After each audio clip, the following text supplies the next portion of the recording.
Assalomu alaykum hammaga, yaxshimisizlar? Yaxshi ko'rgan, ya'ni aqlingizdagi insonni holati qanaqa degan mavzuda o'chirim qilamiz bugun.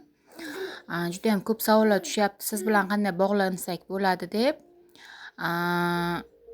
Men bilan o'sha nomer qoldiraman postim tagida, o'sha nimaga WhatsApp orqali yozsanglar, bog'lansanglar bo'ladi.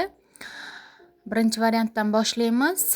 Xo'p, aqlingizdagi insonni hozirgi holati, bir qarorlarga kelgan, qandaydir qarorlarda qat'iy turibdi bu inson hozir.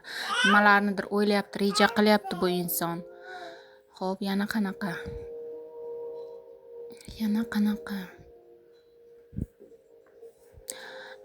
Qandaydir rejalari o'xshamayapti bu inson, barbod bo'lyapti.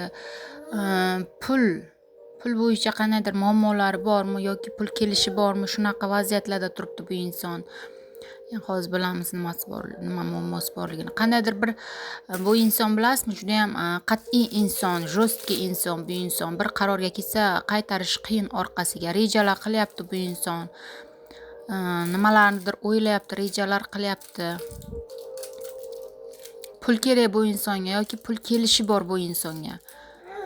Xo'p, kartalar tushib ketdi. Bu insonga menimcha pul kelishi bor, kimgadir qarz bergan olishi bor.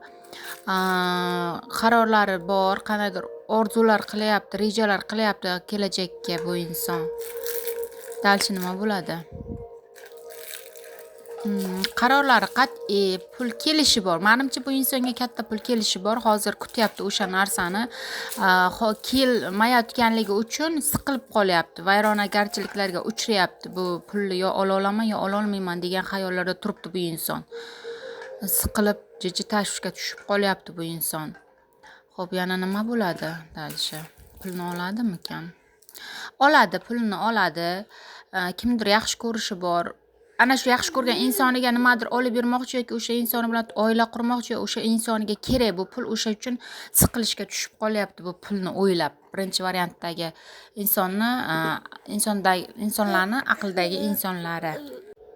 Ikkinchi variantni ko'rib chiqamiz. Ikkinchi variantdagi inson ham rosa yig'inyapti, terinyapti, qarzlari bor, qarzlarini o'ylayapti. Bu ikkinchi variantdagi insonning qarzlari bor. Kimdir yaxshi ko'rishi bor, juda ham sevishi bor bu insonni. Taqdir tuhfasi tomonidan bu inson muammolar hal bo'lib ketadi, qarorlarga keladi, rejalari o'xshayapti, qarshiliklarga qarshi chiqyapti, orzu xayollar qilyapti, taqdir tomonidan kuchlanyapti bu inson. Yana nima? Taqdir charxpalagi bu inson foydasiga o'yin kulgular bo'ladi. Xo'p. Sevgan insoniga yetishadi. Qarochi, qancha qarshilik bo'lmasin, pul bo'yicha muammo bo'lmasin, bu inson sevgan insoniga yetishadi. Oxirida birga baxtli hayot kechirishi, o'yin kulgulari ko'rinyapti. Shaxsiy o'chirimlarim uchun video tagiga nomerim qoldiraman, WhatsAppdan aloqaga chiqasizlar. Sog' bo'linglar.